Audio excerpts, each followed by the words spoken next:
بسم اللہ الرحمن الرحیم، اللہم صلی علی سیدنا و مولانا محمد و بارک وسلم۔ قرآن کا ایجوکیشن سینٹر کے معزز سامعین، چونکہ ترجمہ و تفسیر کا سلسلہ جاری ہے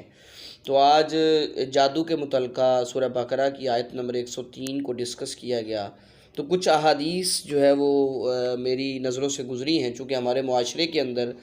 یہ چیز بہت زیادہ پائی جاتی ہے، تو میں نے سوچا کہ آپ کے ساتھ شیئر کرتا چلا جاؤں۔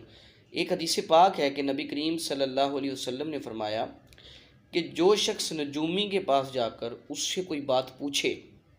تو 40 دن تک اس کی نماز قبول نہیں ہوتی۔ صحیح مسلم شریف کی حدیث پاک ہے،